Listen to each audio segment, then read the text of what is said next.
Item ಯಾವುದೇ ಇರಲಿ try ಮಾಡಿ ಆಚಿ ಚಿಕನ್ ಮಸಾಲಾ. ಕಾಂಗ್ರೆಸ್ನಲ್ಲಿ ಆಗ್ತಾ ಇರುವ ಕ್ಷಿಪ್ರ ಬೆಳವಣಿಗೆಗೆ ಸಂಬಂಧಪಟ್ಟಂತೆ ಮಾಹಿತಿ ಕೊಡ್ತಾ ಇದ್ವಿ. ಇವತ್ತು ಕೂಡ ಸಾಕಷ್ಟು ಡೆವಲಪ್ಮೆಂಟ್ ಅನ್ನ ನಾವು ನಿರೀಕ್ಷೆ ಇಟ್ಕೊಳ್ಬಹುದು.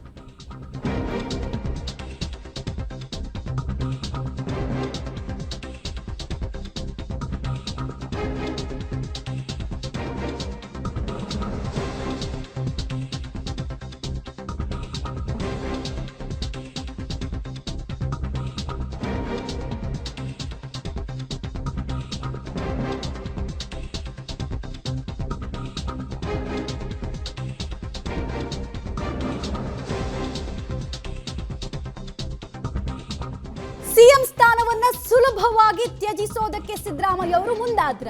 ರಾಹುಲ್ ಗಾಂಧಿ ಅವರು ಆಫರ್ ಅನ್ನ ಇಟ್ಟ ತಕ್ಷಣ ಒಪ್ಕೊಂಡ್ರ ಅಂತ? ಸ್ಮೂತ್ ಎಕ್ಸಿಟ್ಗೆ ಸಿದ್ದರಾಮಯ್ಯ ಅವರು ಇಟ್ಟಂತಹ ಡಿಮ್ಯಾಂಡ್ ಏನು ಹಾಗಾದ್ರೆ? ಪಬ್ಲಿಕ್ ಟಿವಿಯಲ್ಲಿ ಈ ಕುರಿತಂತ ಎಕ್ಸ್ಕ್ಲೂಸಿವ್ ಡೀಟೇಲ್ಸ್ ಅನ್ನ ಈಗ ನಾವು ಬ್ರೇಕ್ ಮಾಡ್ತಾ ಇದ್ದೀವಿ. ಯಾಕಂದ್ರೆ ನಿಮಗೆ ಗೊತ್ತಿರಬಹುದು, ಪ್ರಬಲ ನಾಯಕರೊಬ್ರು ಎಕ್ಸಿಟ್ ಆಗ್ತಾರೆ ಅಂದಾಗ ಅವರು ಎಕ್ಸಿಟ್ ಬೋನಸ್ ಅನ್ನು ಕೇಳ್ತಾರೆ. ಎಕ್ಸಿಟ್ ಬೋನಸ್ ಬೇಕು, ಆಯ್ತು ನೀವು ಹೇಳಿದ್ ಒಪ್ಕೊಳ್ತೀನಿ ಅಂತ. ಇವ್ರೇನ್ ಡಿಮ್ಯಾಂಡ್ ಇಟ್ರು ಹಾಗಾದ್ರೆ? ಹೇಗಾಯ್ತು ಕೊಡು ಕೊಳ್ಳುವಿಕೆಯ ಚರ್ಚೆ? ಆ ಬಗ್ಗೆ ಡೀಟೇಲ್ಸ್ ಅನ್ನ ನಿಮ್ಮ ಮುಂದೆ ಇಡ್ತಾ ಇದೀವಿ ನಾವು. ನಿನ್ನೆ ಆದಂತಹ ಮೀಟಿಂಗ್ ನ ಒಂದೊಂದೇ ಮಾಹಿತಿಗಳು ಈಗ ಪಬ್ಲಿಕ್ ಟಿವಿ ಮುಖಾಂತರ ನಿಮಗ್ ತಲುಪುತ್ತಾ ಇದೆ. ಸಿಎಂ ಸ್ಥಾನವನ್ನ ಅಷ್ಟು ಸುಲಭಕ್ಕೆ ಬಿಟ್ಟು ಕೊಡಲ್ಲ ಸಿದ್ದರಾಮಯ್ಯ ಅವರು ಅಂತ ಹೇಳಲಾಗ್ತಾ ಇತ್ತು. ಅವರು ದಂಡಿನ ಜೊತೆಗೆ ಹೋದಾಗ ದಾಳಿ ಆಗುತ್ತೆ ಅಂತ ಎಕ್ಸ್ಪೆಕ್ಟೇಷನ್ ಇತ್ತು. ಬಟ್ ಶಸ್ತ್ರತ್ಯಾಗವನ್ನ ಯಾಕೆ ಮಾಡಿದ್ರು? ಹೆಂಗೆ ಇಷ್ಟು ಸುಲಭಕ್ಕಾಗೋಯ್ತು? ರೌಂಡ್ 1 ರೌಂಡ್ 2 ಅಂತ ಡಿಸ್ಕಷನ್ಸ್ ಇರುತ್ತೆ ಅಂತ ಅಂದ್ಕೊಳ್ತಾ ಇದ್ರು ಎಲ್ಲರೂ ಕೂಡ. ಬಟ್ 6 ಗಂಟೆಗಳಲ್ಲೇ ಡಿಸೈಡ್ ಆಯ್ತು.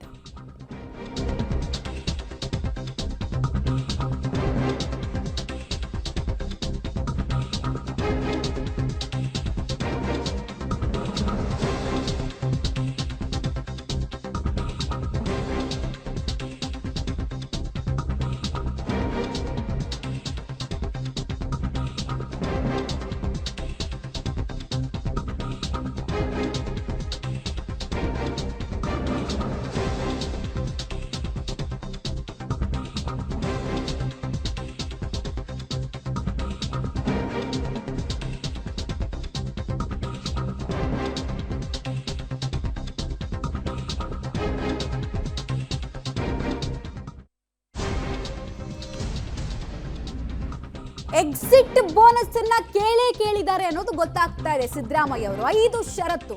ಪದತ್ಯಾಗಕ್ಕೆ ಕೆಲವು ಷರತ್ತುಗಳನ್ನ ಸಿಎಂ ವಿಧಿಸಿದ್ರು. ಷರತ್ ನಂಬರ್ 1, ಪುತ್ರ ಯತೀಂದ್ರ ರಾಜಕೀಯ ಭವಿಷ್ಯಕ್ಕೆ ಒತ್ತು ಕೊಡಬೇಕು ಅಂದ್ರೆ ಮಿನಿಸ್ಟರ್ ಮಾಡಬೇಕು ಅಂತ ಕೇಳ್ಕೊಂಡ್ರು. 2ನೇ ಷರತ್ತಿನ ಬಗ್ಗೆ ಕೂಡ ಡೀಟೇಲ್ಸ್ ಅನ್ನು ಕೊಡ್ತಾ ಇದ್ವಿ. ಹೊಸ ಸಂಪುಟದಲ್ಲಿ ಆಪ್ತರಿಗೆ ಅವಕಾಶವನ್ನ ಕೊಡಬೇಕು. 4ನೇ ಷರತ್ತು, ನನ್ನ ಆಪ್ತರನ್ನ ಯಾವುದೇ ಕಾರಣಕ್ಕೂ ಟಾರ್ಗೆಟ್ ಮಾಡಬಾರ್ದು, ಕಾರ್ನರ್ ಮಾಡಬಾರ್ದು. ಹಾಗೆ ತನ್ನ ಆಪ್ತೇಷ್ಟರಲ್ಲಿ ಒಬ್ಬರಿಗೆ ಕೆಪಿಸಿಸಿ ಅಧ್ಯಕ್ಷ ಹುದ್ದೆ ಕೂಡ ಸಿಗಬೇಕು. ಇಷ್ಟೂ ವಿಚಾರಗಳಲ್ಲಿ ಒಂದು ಖಚಿತತೆ ಸಿಕ್ಕ ಬಳಿಕ ಓಕೆ ಅಂತ ಬಂದ್ರು ಅಂತ ಹೇಳಲಾಗ್ತಾ ಇದೆ. ದೆಹಲಿ ಮೂಲಗಳಿಂದ ಸಿಗ್ತಾ ಇರೋ ಮಾಹಿತಿ ಇದು.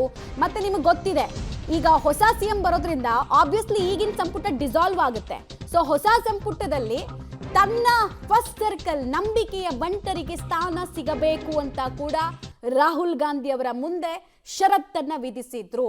ಅಂದ್ರೆ ತನ್ನನ್ನ ನಂಬಿ ಬಂದವರ ಹಿತ ಕಾಯೋ ಕೆಲಸ ಕೂಡ ಕೊನೆ ಮೂಮೆಂಟ್ ತನಕ ಸಿಎಂ ಸಿದ್ದರಾಮಯ್ಯ ಅವರು ಮಾಡಿದ್ರು ಅಂತ ಹೇಳಲಾಗ್ತಾ ಇದೆ. ಈ ಕಂಡೀಷನ್ ಎಷ್ಟಕ್ಕೆ ಒಪ್ಪಿದ್ರು ಅನ್ನೋದು ಕುತೂಹಲ.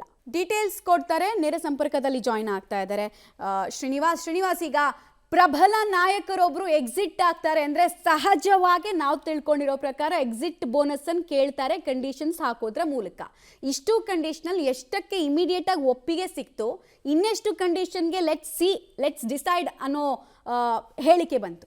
ಮಮತಾ, ಬಹುತೇಕ ಸಿದ್ದರಾಮಯ್ಯನವರ ಬೇಡಿಕೆಗೆ ಹೈಕಮಾಂಡ್ ಅಸ್ತು ಅಂತ ಎಂದಿದೆ ಅಂತ ಅನ್ನಲಾಗ್ತಿದೆ. ಹಾಗಾಗಿನೇ ಸಿದ್ದರಾಮಯ್ಯರು ಸ್ಮೂತ್ ಆಗಿ ಎಕ್ಸಿಟ್ ಆಗಬೇಕು ಅನ್ನುವಂಥ ನಿಟ್ಟಿನಲ್ಲಿ ಹೈಕಮಾಂಡ್ ಮಾತನ್ನ ಕೇಳಿ ರಾಜೀನಾಮೆ ಕೊಡ್ಲಿಕ್ಕೆ ಮುಂದಾಗಿದ್ದಾರೆ ಅನ್ನುವಂಥ ಮಾತುಗಳು ಕಾಂಗ್ರೆಸ್ ವಲಯದಲ್ಲಿ ಕೇಳಿ ಬರ್ತಿದೆ. ಪ್ರಮುಖವಾಗಿ ಸಹಜವಾಗಿ ಅವರ ನಂತರ ಅವರ ರಾಜಕೀಯ ಉತ್ತರಾಧಿಕಾರಿಯನ್ನ ಯತೀಂದ್ರ ಅವರಿಗೆ ಕೊಡಬೇಕಾಗುತ್ತೆ. ಅವರ ಒಂದು ರಾಜಕೀಯ ಭವಿಷ್ಯ ನೋಡಬೇಕು ಅನ್ನುವಂಥದ್ದು ಅವರ ಮೊದಲ ಬೇಡಿಕೆ. ಅದನ್ನ ಸಹಜವಾಗಿ ಹೈಕಮಾಂಡ್ ಕೂಡ ಒಪ್ಪಿರುತ್ತೆ. ಅದು ಯಾವ ರೀತಿ ಅನ್ನುವಂಥದ್ದನ್ನ ಹೈಕಮಾಂಡ್ ನಿರ್ಧಾರ ಮಾಡಲಿದೆ. ಎರಡನೇದು, ಸಿದ್ದರಾಮಯ್ಯನವರನ್ನ ನಂಬಿಕೊಂಡು ಕಾಂಗ್ರೆಸ್ಗೆ ಬಂದಂತ ಸಂದರ್ಭದಲ್ಲಿ ಅನೇಕ ಜನರು ಅವರನ್ನು ನಂಬ್ಕೊಂಡು ಬಂದ್ರು, ಬೇರೆ ಬೇರೆ ಪಕ್ಷದಿಂದ ಬಂದ್ರು. ಈಗ ಅವರ ಸಂಪುಟದಲ್ಲಿ ಸಚಿವರು ಕೂಡ ಆಗಿದ್ದಾರೆ. ಅವರ ಆಪ್ತರ ಹಿತವನ್ನ ಕಾಪಾಡಬೇಕು ಅನ್ನುವಂಥದ್ದು ಸಿದ್ದರಾಮಯ್ಯನವರ ಮತ್ತೊಂದು ಡಿಮ್ಯಾಂಡ್. ಅದಕ್ಕೂ ಕೂಡ ಬಹುಶಃ ಹೈಕಮಾಂಡ್ ನಾಯಕರು ಒಪ್ಪಿದಂತೆ ಕಾಣ್ತಿದೆ. ಇನ್ನು ಈ ಹೊಸ ಸರ್ಕಾರ ಬಂದಂತ ಅವಧಿಯಲ್ಲಿ ಹೊಸ ಆಡಳಿತದಲ್ಲಿ ತಮ್ಮ ಆಪ್ತರನ್ನ ಟಾರ್ಗೆಟ್ ಮಾಡಬಾರದು ಅನ್ನುವಂಥದ್ದು ಸಿದ್ದರಾಮಯ್ಯನವರ ಬೇಡಿಕೆ. ಸಹಜವಾಗಿ ಈ ಬೇಡಿಕೆನ ಇಟ್ಟೇ ಇರ್ತಾರೆ. ಯಾಕಂತಂದ್ರೆ ಈ ಒಂದು ಸಂದರ್ಭದಲ್ಲಿ ಸಿದ್ದರಾಮಯ್ಯನವರ ಕುರ್ಚಿ ಗಲಾಟೆ ಆದಂತಹ ಸಂದರ್ಭದಲ್ಲಿ ಬಹಿರಂಗವಾಗಿ ಬಂದು ಅನೇಕ ಜನ ಮಂತ್ರಿಗಳು ಸಿದ್ದರಾಮಯ್ಯನವರ ಪರ ಬ್ಯಾಟಿಂಗ್ ಮಾಡಿದ್ರು. ಹೊಸ ಸರ್ಕಾರ ಬಂದಂತ ಸಂದರ್ಭದಲ್ಲಿ ಆ ಒಂದು ಸರ್ಕಾರದಲ್ಲಿ ಇವರು ಟಾರ್ಗೆಟ್ ಆಗಬಾರದು ಅನ್ನುವಂಥದ್ದು ಸಿದ್ದರಾಮಯ್ಯನವರ ಅನಿಸಿಕೆ. ಹಾಗಾಗಿ ಈ ಟಾರ್ಗೆಟ್ ಆಗಬಾರದು ಅನ್ನುವಂಥದ್ದು ಮತ್ತೊಂದು. ಇನ್ನೊಂದು ಪ್ರಮುಖವಾಗಿ ಕೆಪಿಸಿಸಿಯ ಹುದ್ದೆ. ಆ ಒಂದು ಕೆಪಿಸಿಸಿಯ ಹುದ್ದೆಗೆ ತಾವು ಹೇಳಿದಂತವರು ತಮ್ಮ ಆಪ್ತ ಬಣದಲ್ಲಿ ಗುರುತಿಸಿಕೊಂಡಿರುವಂತಹ ಸಮುದಾಯದ ಲೆಕ್ಕಾಚಾರವನ್ನು ಒಳಗೊಂಡಂತೆ ಒಬ್ಬರನ್ನ ಮಾಡಬೇಕು ಅನ್ನುವಂಥದ್ದು ಸಿದ್ದರಾಮಯ್ಯನವರ ಬೇಡಿಕೆ. ಇದನ್ನ ಪರಿಶೀಲನೆ ಮಾಡುವ ಹಂತದಲ್ಲೇ ಹೈಕಮಾಂಡ್ ಇದೆ. ಅಂತಿಮವಾಗಿ ಎಲ್ಲಾ ಬೇಡಿಕೆಗಳಿಗೆ ಹೈಕಮಾಂಡ್ ಸಕಾರಾತ್ಮಕವಾಗಿ ಭರವಸೆ ಕೊಟ್ಟಂತಹ ಹಿನ್ನೆಲೆಯಲ್ಲಿ ಸಿದ್ದರಾಮಯ್ಯನವರು ಕೂಡ ರಾಜೀನಾಮೆಗೆ ಒಪ್ಪಿದ್ದಾರೆ ಅನ್ನುವಂತ ಮಾಹಿತಿಗಳು ನಮಗೆ ಲಭ್ಯವಾಗ್ತಿರುವಂತದ್ದು. ಮಮತಾ. Okay, right.